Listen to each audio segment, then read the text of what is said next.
So welcome everyone. This is part 2 of our Build Smart series.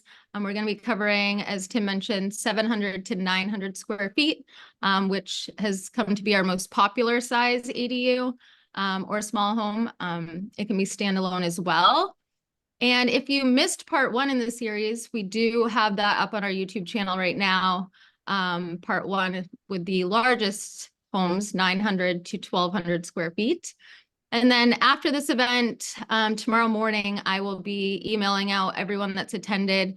You'll get resources. So if Tim or Jeff mentions something tonight, and I think that we have further information about it, then I will throw that in an email. So you'll get that tomorrow by the afternoon. And so who am I? I'm April Williams. I'm the director of marketing. So I do all the newsletters, social media, kind of the person behind the scenes on a lot of things, the photos and videos. With us, we have Tim O'Reilly. He's our Massachusetts Small Home Advisor. So if you are building in Massachusetts, you'll be working alongside Tim. He'll be helping you out every step of the way. And then we also have Jeff Bowman with us. He's our main small home advisor. And so you'll get both of their information at the end of this presentation as well. So if you have any further questions when this comes to an end, feel free to reach out to them. Did I miss anything? I think that's it. I made notes this time, so. Yeah, use that Q&A. So Jeff and I have, an agenda. We look through a lot of great homes, and we're going to start there. We could talk for 2 or 3 hours, but we only have about an hour with everybody. So let's make the most of it. Use that Q&A, and we're here to help. So let's dive right into it. I'll share my screen. Great. Right. So like April said, we've built a lot of these at this point. So whether your town building it as an ADU has a restriction, you can only be up to 900 square feet or 800 square feet. Or depending on your needs, you're like, 1 bedroom's a little too small. I don't need to be bigger than 900 square feet. It's really a sweet spot for us of fitting 1 to 2 bedrooms, 1 to 1.5, 2 bathrooms, and then finding that space and giving square feet where you need it, and not wasting it on space you won't use. So smart storage, designing with, open concept and light and windows. We're going to look at all of that tonight, as we look at, I didn't even count, Jeff, how many homes we're looking at tonight, but yeah, I don't know either. It's at least, I would say at least 8. Great. So where does it start in terms of us and backyard ADUs? We have our design paths, and we often use these as a starting point. So tonight we're going to look at a lot of L lines in the center of our screen, which is that, sort of comfortable 2-bedroom, and a lot of squares. We'll look at some customs toward the end. Where have we taken designs and modified them? Either maybe a smaller design like a boomerang and added square footage to that, or taken something bigger and then reduced it down. But it's this is again that sweet spot in between where we can make a lot happen in our various design paths. Jeff, this is your home base, our office in Brunswick. Do you want to walk us through this one? Yeah, I would love to. Yeah, so this is if you ever want to come visit an ADU up here in Maine, I would be happy to walk you around the tour we're about to take here. It is located in Brunswick. It is our company headquarters / showroom, model home, whatever words you want to use. This is built to well, if you've been given one of our pricing guides before and are familiar with it, it's built to our backyard select status. So it is not a house that is filled with a bunch of upsales and things that are going to be extra to you. It is what our standard option selections are. And you can either go up or down from this, but it at least gives you a good feel for being in the space. And I love these Matterports. This is a pretty fun technology. I've been on Zillow before and seen these, but it's fun that we have them for this too.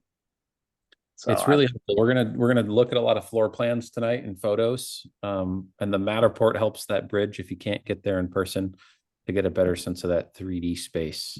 Yeah, and for anybody, if you would like to get a copy of this, I'd be happy to send you a copy of this. So Tim's coming over to the front door. This is one of the first, this is actually the first L line that we built up in Brunswick. So anyways, nice little entryway here. We have a nice coat closet. It's actually quite deep and spacious. We use it for not only coats, but then quite a bit of storage as well. We have a nice see-through here, kind of a half wall that helps you divide the space. The living room area. When I'm giving these tours, I like to point out our use of space, the feel of being in 790 square feet, and then point out some of the features like you can notice our window trim, our windows themselves, the nice big sills that we have up at the bottom of the window. See, we like to decorate. They're nice. It's a nice feature that we have with all of our homes, those nice large window sills. And there's some choices in here. We picked to do an accent wall. That's really an aesthetic choice that some people like. Some people love this sort of pass through to open up that entryway space, and some people want to shut that off. I'll show an L line later that they really wanted sort of that privacy break in the entryway. What about the kitchen? What was our design here? Yeah, so we went with the island.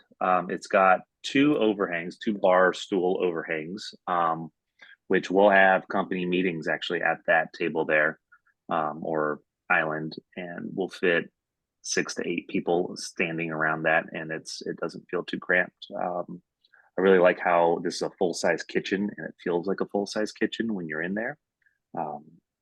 Has nice quartz countertops, a nice double sink option.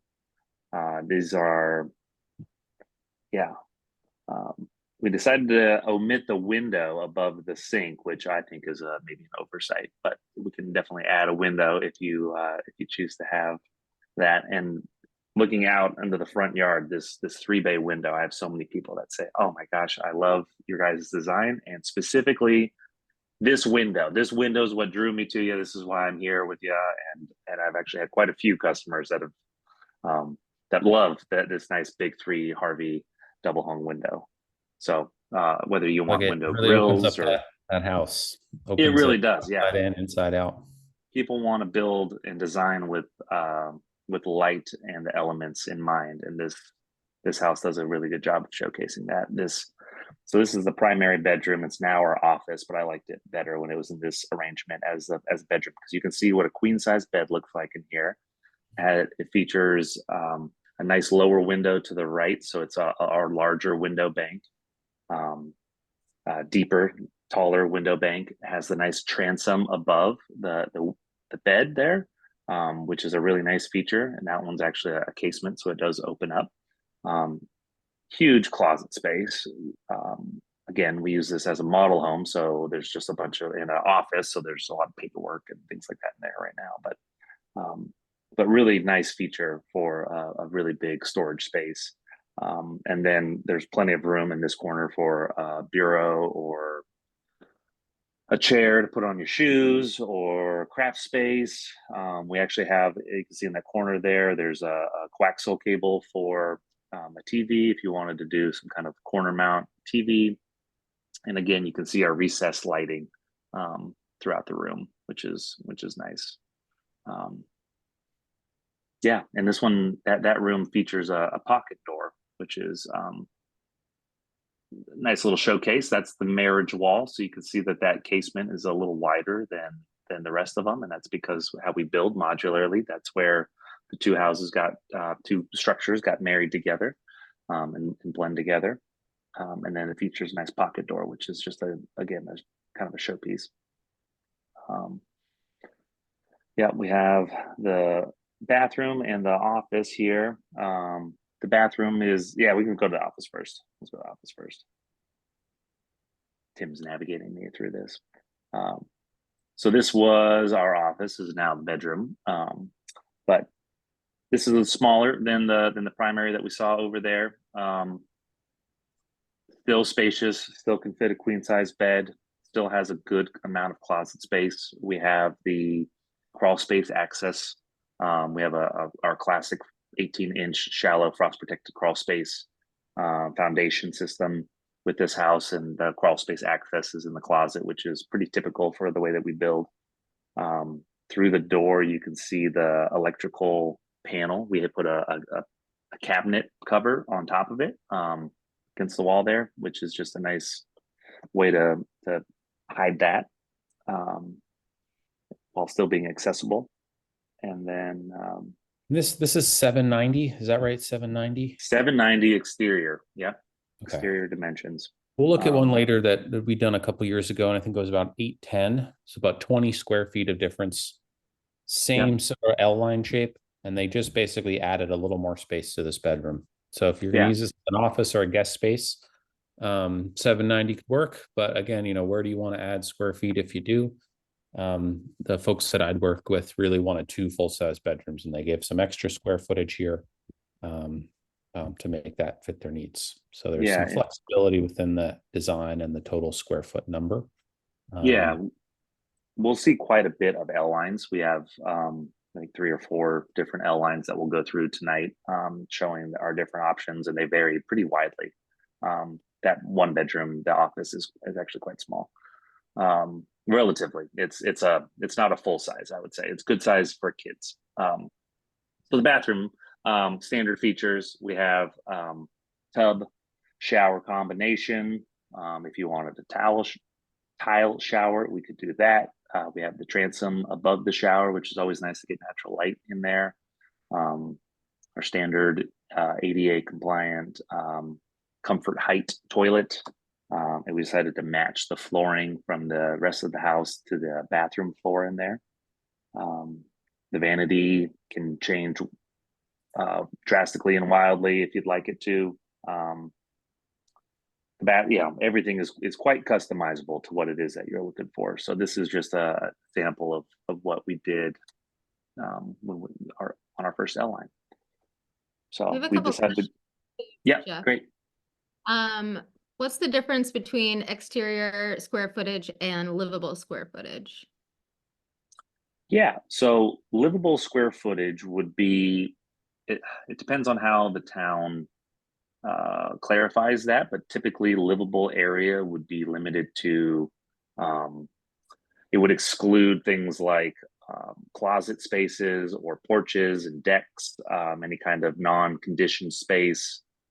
But then sometimes it'll also exclude closets, bathrooms, mudrooms from what is considered livable space.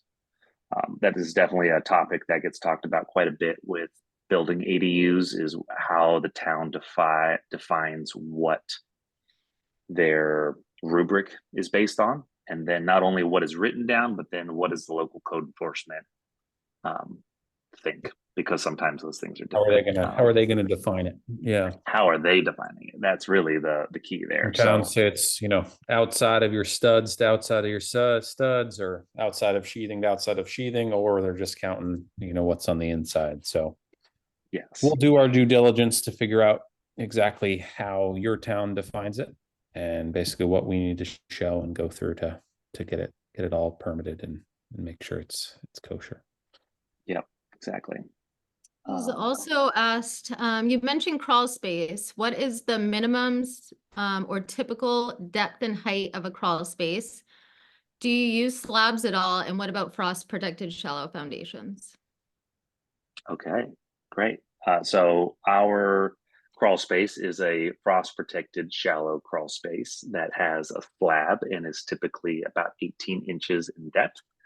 We use ICF, or insulated concrete forms, along with that slab. So there's a frost wing that goes outside the footprint of the house, about 2 feet, and that's our frost protection. So we don't have to dig down super deep, which is nice if you're building on ledge. Also uses less material. But we could also do full basements if the terrain allows. Yeah, Tim, any input? Yeah, the last thing I got someone asked me recently, how waterproof it is. So it's super well insulated. And then we have essentially like a French drain around the entire foundation. So we have that wing insulation, and then any moisture and water that's coming down is getting moved away from that foundation and that crawl space. So Yeah. nice and dry. It's nice and well insulated. And then we pour a rat slab down there is what they call it is. So there is a concrete slab in the bottom, and then that allows all our subcontractors and our crew to go down there and roll around on a mechanic's creeper and connect everything, and then access anything if they needed to down the road. Yeah, and along with that perimeter drain or French drain around the outside, there is crushed stone underneath the rat slabs. There is the capacity for water to be able to move underneath that rat slab. But that's the model home. If you want to do that in person, let me know. It's a great one. All right, and that was an outline, pretty standard, and we'll see a lot of variations of that tonight. So another one. Oh, go ahead. Sorry, April. just put a photo of the foundation into the chat if anyone wants to click on it to download what that looks like that they're talking about. Nice, thank you. We have lots more questions too. In that outline, where's the laundry? So the laundry was between, yeah, it was between the kitchen and that office space. There was a louvered door, and that's where the laundry was. It's currently empty because, again, it's a model home, but that's where it has all the right hookups for that. Yeah, Tim will find it. Right there in the hallway. Yep. In that closet, yeah. Yep. Yeah. So there's the entry closet when you come. The bedrooms have tons of storage, and then we have sort of this laundry linen closet. And then to mention in the bathroom, the vanity, and plenty of space there. Yep. In Maine, you only have to have one door for egress. So I've had some folks that have deleted the rear full glass door and put in the pantry option. Oh, neat. I didn't know that. Yeah. So I see floor vents. Why no mini splits? Yes. So I'm glad somebody noticed. So we decided to do a ducted service with that. It still uses a heat pump, and then there's an air handler in the basement, or a crawl space rather. You could choose whichever one you prefer. Up here in Maine, the new efficiency Maine standards for 2024 prioritize or preferential treatment for a 1-to-1 system. So one unit outside to one unit inside. And so by using an air handler and doing a ducted system, you would be able to qualify for a larger rebate with efficiency Maine than if you were to do different mini splits in each room, which is the other option. So we've been steering people toward that, just so that way they get more. The cost is about the same, but then you get a larger rebate, so the cost is actually better. The downside to that is that you have a single zone, so the whole house is on one zone rather than being able to control individually each room. And then you talked. Oh, go ahead. Sorry, did you have something to add, Tim? I was just going to add that it really depends on if we're in that crawl space too or not. How many courses of that foundation block we have. If you have enough courses, then it might make sense to do the ducts. If we're in 18 inches, it's pretty hard to run all the ducts and do all that down there. So that's why you'll often see the mini split, the head on the wall versus the vents in the floor. But there are other options too, a recessed cassette or a box that would sit on the floor, but it's all the same technology. So electric heating and cooling. And back to clarifying one of the square footage question, what is the difference between the exterior and interior square footage of this particular model? Do you know what that is? So that 790 is the outside of our studs to outside of our studs. So I don't know the number off the top of my head of the actual floor area on the inside, but it would be less. Yeah, I've been told that it is somewhere closer to 725 to 730 square feet. So you lose quite a bit in the wall cavities there. Yeah, and our framing is 2x6 framing with an insulation in that cavity, and then an additional zip R insulation and sheathing product that's on the outside of those studs. Yeah. Yeah. And I have one more question, and then I'll let you move on a little bit. Is there any access to overhead space, and is any of it usable as storage? We're going to see some of that tonight, right, Jeff? If you go with the vault, if you Yep. vault your ceiling, you'll have some loft storage. But traditionally, with an 8-foot ceiling, or the cathedral ceiling is another one we'll see tonight, we're blowing in R60 of cellulose. So it's about 16 to 18 inches of cellulose up there. So there's really not space for storage, but it's incredibly insulated. And like Jeff said, when you're thinking about energy rebates or just energy usage in general, that's where it makes the most sense.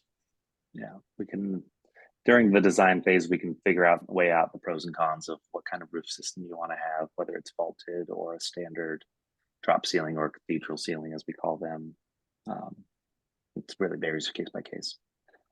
Okay, we have a lot of houses to show you, so I'm excited to keep going through this. I'll try to be quick with these next few. Yeah, I haven't seen this one. We're in Booth Bay. In Booth Bay, yes, it is beautiful. I'm excited to show you guys the pictures. What you'll notice with this layout, it's very similar to the model home. We did move the bathroom and the office or secondary bedroom. We kind of flipped those two. So now the bathroom is against the wall that would have been the kitchen, but then we also flipped the kitchen and the living room. So you walk into the kitchen area, and then you have the living space, and then the bathroom and the 2 bedrooms. And then it also has a wonderful screened porch off the back. This has been a great house. I'm excited to take a Matterport through there. And if you do one of our future events, I'm sure that you'll see this house again. Okay, come in, you get to see this nice, beautiful kitchen. We have the floating shelves. We have some shiplap, nice accent wall material, nickel gap shiplap along that wall over the kitchen, over the slider to the porch, and then wraps around the living space. We have some engineered hardwood put in as well, which was done locally. This beautiful green to laurel in the Wolf catalog. I don't know if you've had any of those come through yet, Tim, but it looks beautiful in person. Nice farmhouse sink. Yeah, beautiful. Big fridge. Big fridge. Yeah, yep. Appliances. Yeah. Big old fridge. Yep. And they have a little area next to the door. You can kind of see next to the fridge. They're going to put a bench there and some hooks and have your little dress down area over there. Yeah, really, really pretty. Turned out wonderful. The master bedroom has this nice double huge closet. Fills the space out really nice while still giving lots of room for a king size bed. The bathroom is great as well. I love these new Wolf cabinets that we've been putting in, and this mosaic floor turned out great too. So this is still obviously before the customer moved in, and there's still a little bit of work in progress, but we are 95% of the way there. So exterior, again, just construction. I can't wait to see the nice plantings and everything I know they're going to put around this, and then that screen porch.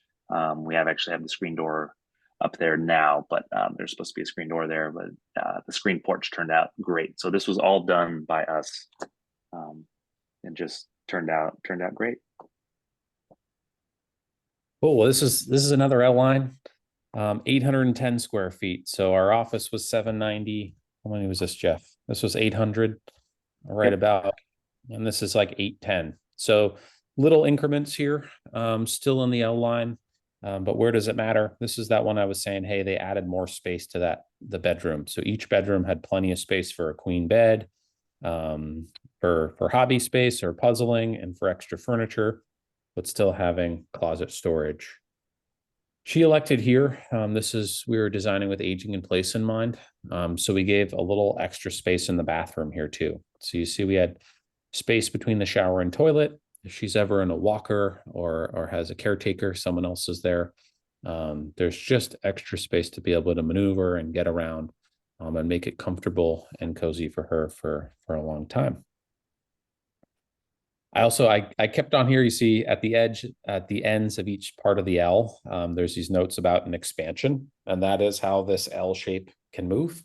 As you can sort of, pick an end and a side and say, hey, I want to add, extra space to the entry, deeper closets, a second closet, more space to the mudroom. Our design team will work with us to figure out exactly where we want to stretch it and make it fit your total size and of course our budget. What she did here, unlike our office, she walked in, she still wanted the closet, but she wanted it to feel more private. So we'll look at that in a minute. But the big thing she did was switch up the roof lines. So unlike that traditional gable roof end, she went with a double monoplane. What this did allow her to do is a cathedral ceiling on the inside, where like our model home up in Maine, there's that awesome triple window, which brings the outside in and really opens up that kitchen living room box. But with her ceiling system, it allowed her to get an extra set of windows up top, which if we were able to do a 360 or a 180 here and look the other direction, there's a great view of Mount Tom out in East Hampton in the western part of Massachusetts. She also has a green thumb and came in and did a wonderful job of planning her outdoor space, but she knew too that she wanted some sort of patio area. And in this case, she chose to use concrete, which we did as part of our build project as well. Finish wise, she really liked the black window look. It's a bit more expensive, but in this case, it was well worth it for her to go with sort of this more modern design look of black windows and color matched corners and sort of sleek look. So on the right here, this is that cathedral ceiling, where on the left, we're at an 8-foot ceiling and we're sloping up over 9 feet on the following side of the box. This is that divider wall that makes the mudroom private. And then again, this is before she moved in, but this is her living room with her couch and her chair and her TV and everything's over here. And then open concept kitchen living room, giving her the flexibility to put in a table, to put in an island. I think in the end, she actually ended up doing a bigger dining room table, sort of split the difference between the two. But this layout gave her the flexibility for the furniture that she wanted to, and gave her the ability to change down the road as her needs changed. Before we move on, can you give an idea as to, someone had asked about price or cost. I'm unsure if it was this one or the last one, but just a general idea of price for these L lines in this size. Yeah, so Jeff and I do this all day. We're happy to help people basically figure out what's possible. So right now, our L line, depending on the variety of finishes out there, is typically about $260 to $290. In there, baked into that range, is everything you're going to need pretty much. So, hooking up to utilities, site work, permitting, everything. Although everyone's lot's a little bit different. So your exact cost in your lot is going to be based on, what's there, what's the site conditions, what are the utilities, how are we going to get it hooked up, what town are you in, what permits are going to be required, and then that can of worms of what's actually in there. Do you want I hadn't seen that shiplap finish before, Jeff, but I'm sure we went and did our due diligence. Hey, it's going to cost a little bit more. It's an upgraded material. Here's how much it is. And then the client, went through all those choices and picked, here's what I want. Here's where it makes sense, and go from there. And like a good example of it being significantly different, like with the sprinkler requirement, how like your municipality can make a big impact on that price point. Yeah, and for those who don't know, that's Portland. So if you're in Portland, in the big city, you do need to do sprinklers. But we're going to help you navigate that through the whole process. Yeah. Added sprinkler cost and added general permitting cost as well. It's just a little bit more expensive to build in Portland. They like to get you with all the permits. wanting something more specific, or not specific, a more accurate estimate, just sending Jeff or Tim an email too to get started about talking about your specific property, and hopefully eventually do a feasibility study, which is something we offer as well. $600, and they will come to your site and tell you all the things and give you a much more accurate estimate too. But that's just a broad idea, just nice. Yeah, and the way we're able to do that is we have our engineering team review it and our design team review it. So it's hey, this is what's possible. Here's the buildable area, and we go from there. But the other piece here, and what we're highlighting tonight, is size difference. So what are your needs? You know, hey, if we're doing like this L line here, 729, it's going to be, you know, less expensive than 810 square feet. So we'll work through that design. Where do we need those square feet? Where do they make sense, and where do they not? And work through that. Yeah. Yeah. How are you trying to use the space? Yeah, this is a great we have so example. many more How did houses. he want to Yeah. use this? He took an Yeah. L and ran with it. Yeah, he really did a lot of minimization with this house. This is a minimal compared to a lot of the other houses that we've seen today. No closet in the bedroom, a pretty simple, efficient kitchen. Just a really, the way this was built in Portland and the way that it sat on the lot, it was a true ADU, and we had neighbors all around. So he omitted windows where it was necessary and put windows where he had good views. And there's a lot of design that went into this. You can see with this as well, we decided to do a full basement. So we have stairs that go down to the full basement. And you can see how much floor area that a staircase can take up in a small house. Can be quite significant. So here's that beautiful house there. Looks pretty good, pretty similar to what we were just looking at. This is the back looking at it, and then this is the inside. So with the space that we decided to do, it was a vaulted ceiling, and then he has some young ones, and so we have this quote unquote storage space above the entryway and bathroom and staircase that that we can use as storage, or you know, if you have little kids, they can play around up there, use it as a little bit of a playroom. It was left unfinished, but I think his plan was to eventually finish that out. So nice big open concept between the kitchen and that living room space, and then his master plan is to finish out that basement area that's the same footprint of what this house is. So it was unfinished while we got certificate of occupancy. And so this is a great example of making trade-offs. So he shrunk his overall size. That helped him bring the budget down, but to fit his needs, he was willing to pay for the basement and pay for the vault. Some sort of bigger ticket items that, you know, start to cost $20,000, $30,000, $40,000. But we were designing within his budget and making it fit on his lot. And sort of, again, connecting all the dots, making all the decisions, and then doing our due diligence in the background of what's going to work, how are we going to hook it up, and then get it permitted and built. Yep. Some more closer up photos. Again, that nice kitchen there. And bedroom space. Yeah, that's about it. Didn't get a lot of photos of this one, but at least we got to see the layout. So, and he picked out these floors, right? These are hardwood floors. Hardwood floors, yes. Atlantic hardwoods. It's great. People often ask about that. We can do flooring in the factory, or you can do flooring on site. There's a lot of options on a lot of different price points. But when we're doing our sort of interior design work of cabinet colors and tile and counters, and flooring is a big one. So to think about, you know, what's the light, what's the space, what's the views going to look like, and how do you tie it all together? Yep. Jeff, you're on a roll. Another L line. I'm on a roll. I know, so many L lines. I think this might be the last L line. So I think April, you said that we featured this recently on our social media. So I'll be, hopefully some folks have been able to see that. Yeah, we have the video.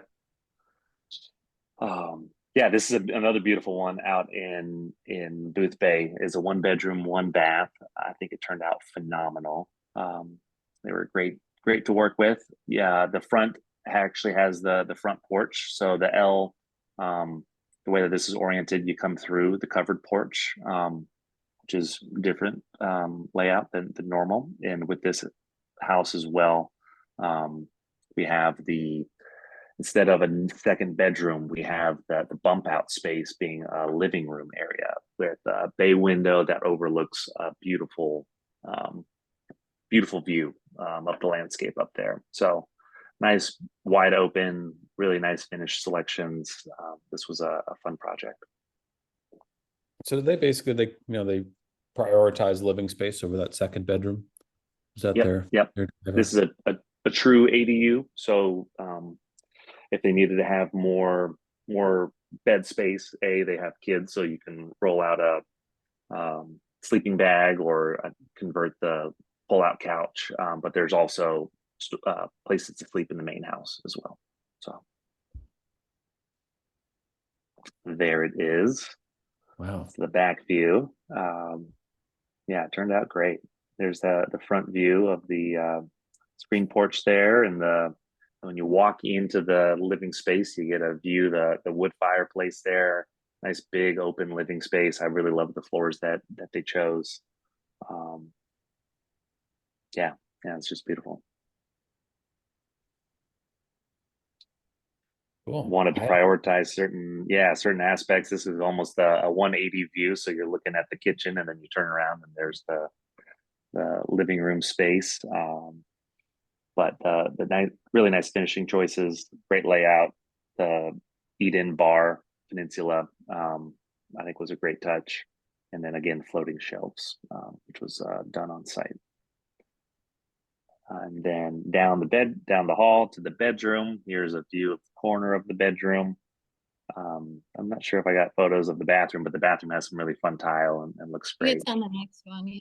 Is it on the next one? Okay. Yeah. Oh, perfect. Yep. There it is. And we got a video too, if you guys wanted to see if this works. You'd be able to do it full screen too. You need to. There we go. I took the annoying music out, so. Upbeat music. Yeah, we have the case opening from the living room area to the dining room entryway kitchen area, which helps break up the rooms.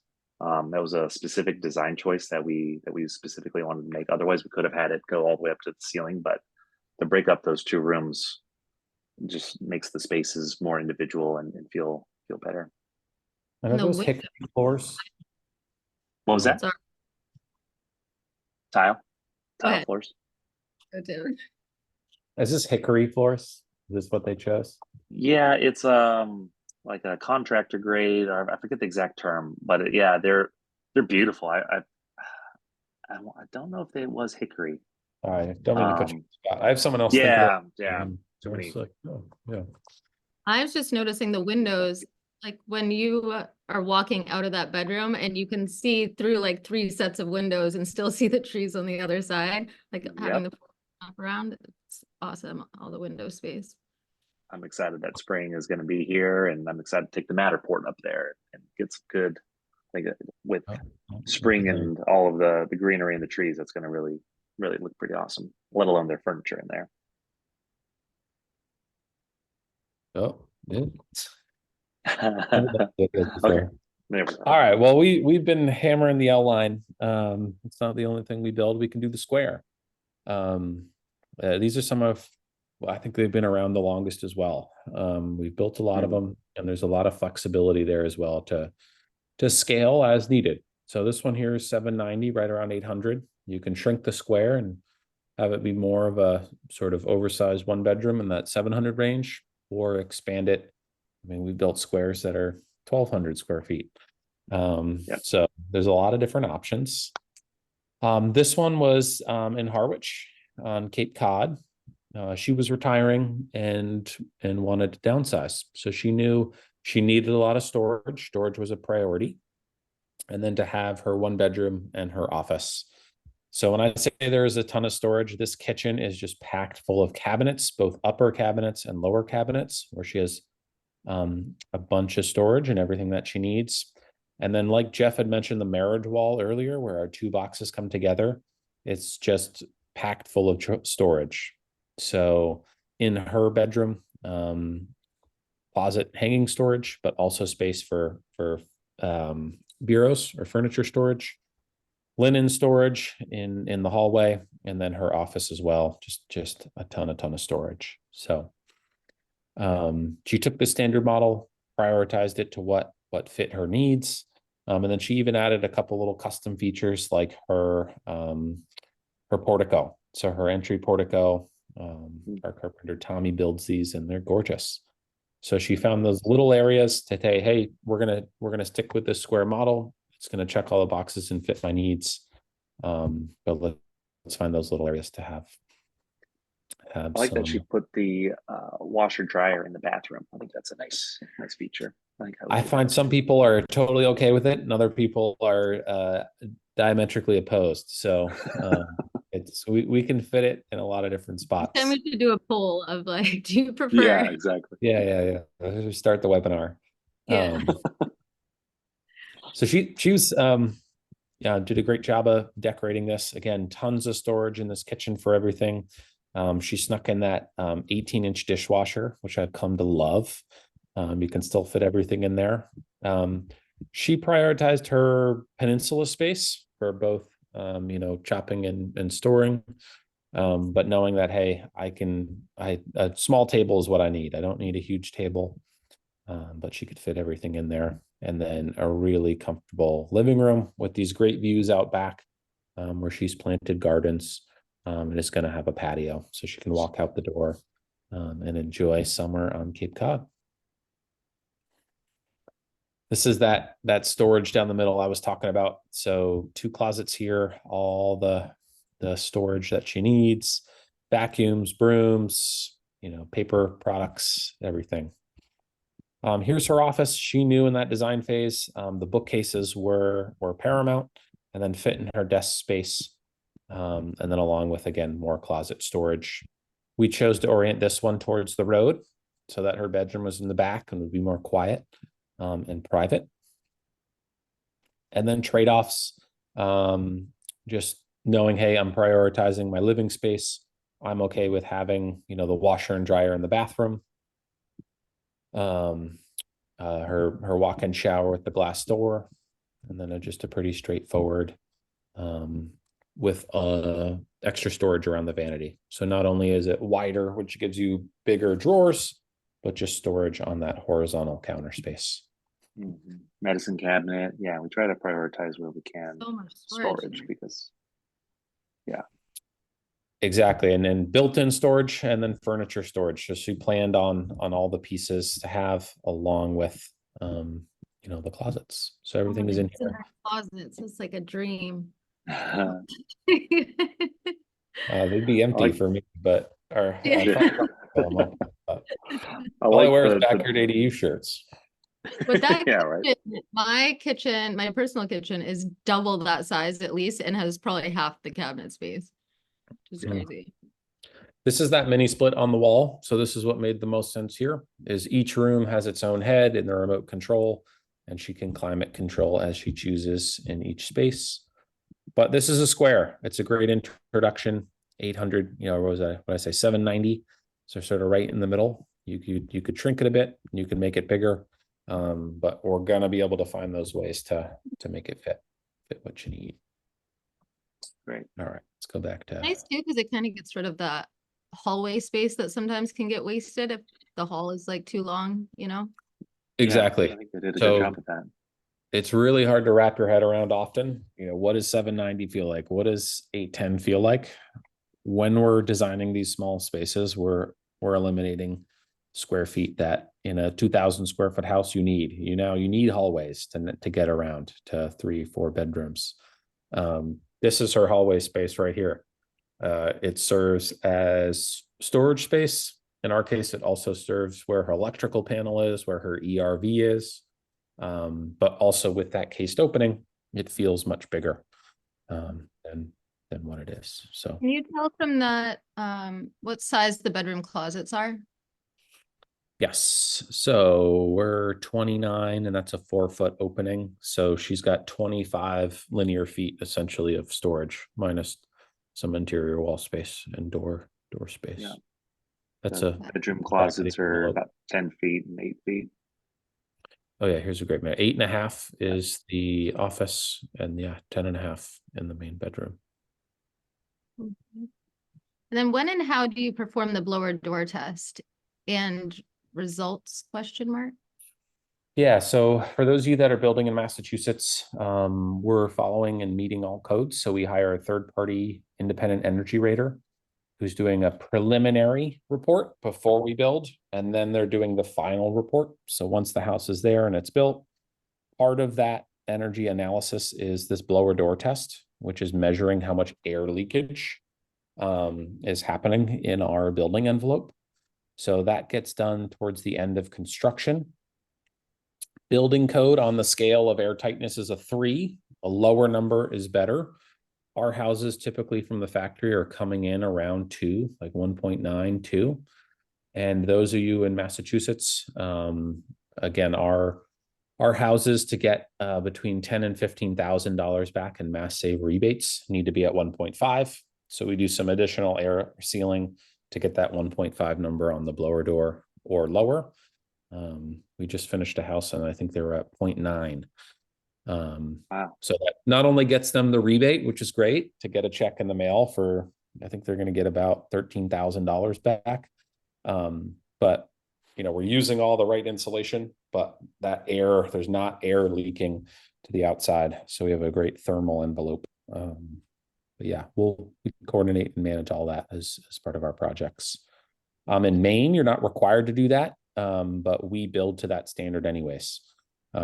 So Massachusetts is a bit more of a regulatory environment when it comes to the energy rating, but it's the same exact specs in Maine as we're using in Massachusetts. We're not necessarily doing that additional air sealing because that rebate doesn't exist in that really small house. Well, I say smaller between 700 and 900 square feet.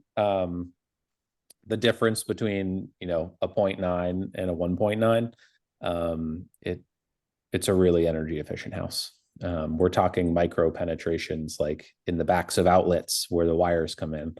We're not talking about golf ball size holes through your house. So it's a bit of a moving target. The way the score is calculated is based on your volume, your total volume of air. And we're very handicapped because we're building small, efficient houses, but we don't have a 2,000 square foot house where we have a huge volume to help us with the algorithm to generate our score. So I could talk about that all day, but Jeff, why don't you tell us about this square in Elliott? Yes, I'm glad you touched on that. We built at the same spec, whether we're building in Massachusetts or Maine or New Hampshire or anywhere else. But we don't necessarily, there's no kickback, there's no rebate to be had in Maine at the present time. So we don't typically do that. We can if you'd like, but it's just kind of throwing money into the wind. Okay, the square. This is a wonderful one on the smaller side. I interrupt Yes, you? you may. Just before we keep moving on, a good question. Can you change the side? There's a letter missing. It's either size or side of the marriage wall. And can openings, I'm assuming size, can openings be larger than these ones are? Yes. Yeah. Our design, it's what are the parameters? Do we have a cap? Are we, how big can we go, both from a town perspective and a budget perspective? And then how are we going to orient these? And we can play around with moving the marriage wall, orienting things one way or the other.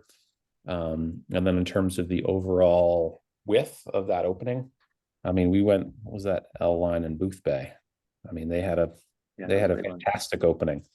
So there's some engineering involved about how big we get. And if you go over a certain size, we may need some beefier beams to carry the load above.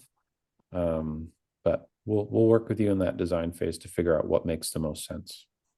Yeah, we can, in our last webinar, we did a house in Brunswick that was a vaulted ceiling in the living room kitchen space. And so if you're looking for a nice dramatic effect like that, A vaulted ceiling is going to typically, it will be more expensive than a standard ceiling, but you can do a nice big wide open area, and there's just different structural components that allow that to happen. So depends on the layout, but yes, short answer, yes, we can do different size case openings. This one, I believe, was a nice 6-foot cased opening. Really was able to, you can tell they used the marriage wall and the extra closet space that Tim had in the last one. This is a smaller footprint, so we did away with those, but have a larger bathroom area. So again, it's always pros and cons, weighing out your options. The one thing that we really wanted to have on this house was a nice large attached screen porch, which you'll see in the photos we were able to do, although it wasn't screened at the time. But that was a big design feature. So we wanted to make sure that we had budget for that. And then, you know, there were some other things that we had to let go of in order to keep everything in budget. So here we are, nice, beautiful house.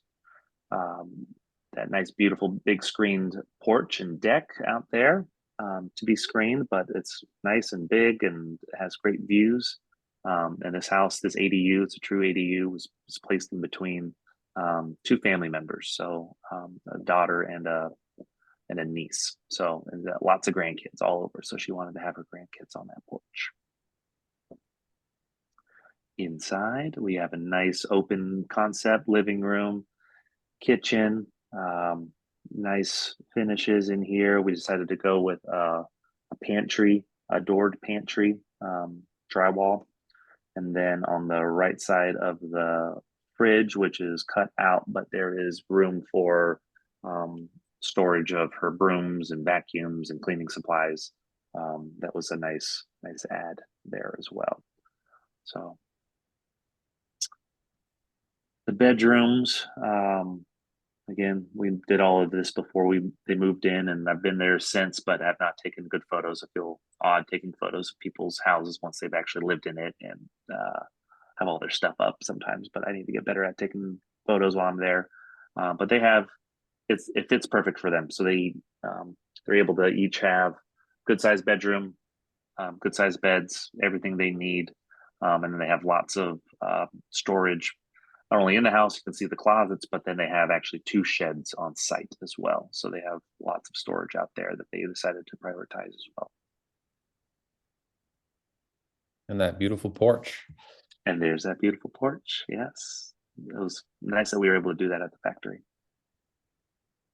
So we're sort of rounded into the last part of the hour here. And I wanted to highlight, we've looked at a lot of L lines and a lot of squares. A lot of flexibility there, but where else could you go custom? So I just wanted to highlight a couple. This was a boomerang, so we can sort of see this boomerang shape. And he decided to expand it and make it bigger and basically add this large porch on the back. It ends up being a 3-season porch that does have its own mini split head. So it's insulated and it can be conditioned if you want it to be. This is actually a house down here on Cape Cod. So if you're interested in seeing one, it is possible to get inside and take a look. So with that porch added on, the total square footage is 749. So we took a standard 1-bedroom boomerang. It's around 530 to 550 square feet and added on that porch in the back. I'm sitting right here right now on one of these 3 stools. Looking at this gorgeous kitchen again, like some units we've looked at tonight, just a ton of upper and lower cabinet storage. The Peninsula really provides a lot of deep storage, and then 2 corner cabinets. So there's a lot of space in here. But this was a neat one because again, the design path is a base and you can go from there. So he decided 3-season porch on Cape Cod. It's going to be where we spend most of our time, which is great. Great, almost a T shape, a T line there. I know, right? Yeah, the T. Yeah, Someday I feel like we're gonna, do a W or do an H. S. Yeah, I what guess was we are the, doing S. There you go. Already did it, yeah, ancient. yeah, what was The Pownell? Pownell House. Yeah. Yeah, that was Pownell. Yeah, sort of that was close to an H. Yeah. um this is an interesting one too. It's basically a hybrid between a square and an L line. We sort of took we had a hard cap from the town, and when we took some design elements from both of those lines, and then also included this awesome covered 3-season porch, or covered porch, excuse me. She could screen that in if she wanted to, but she wanted a nice porch so she could sit out and enjoy the view of the backyard, and also like let her dog out under a covered area. So what did I say? 750 square feet. Her priority was to have this bonus space. So again, she could have gone smaller, but she wanted to fit in this room here we see in the middle with the sewing desk and the bookcases, and then with a pocket door as well, so that she could have a private space to take a Zoom call, or work on a project. And if it got messy in there, she could close the door and still host people, open concept kitchen, living room. And then what was neat about this design is she sort of had her private wing. So there is a bit more hallway here, but she's got a large bathroom with storage, and then her bedroom with a walk-in closet and space for furniture storage, while also we see this AWN 41, that high fixed window, keeps her privacy from the neighbors over here in the side yard. So a lot of homes tonight. L-lines, squares, and everything in between can fit your needs between 700 and 900 square feet, whether that's 1 bedroom, 2 bedroom, or something in between. We probably have 3 or 4 minutes too. If anyone has a last minute question they want to sneak in really fast. We got started, yeah, probably by the time I got done rambling, like 5:07. So this is your opportunity to ask questions. Otherwise, Tim will end up showing a slide with their contact information. There you go. So you can reach out to them. Doesn't look like anyone has a question, so. Great. I don't know Cool. if you had anything else to add. Again, look out for that email tomorrow. I'll be putting in a bunch of things that we talked about, some more information about the blower door test, the frost protected foundations, the link to our part 1 in case you can't find it on YouTube. If you go to YouTube, you should be able to search for it. And then a way to sign up for part 3 if you're interested, and some blog posts and resources for you to all access as well. Oh, we got questions.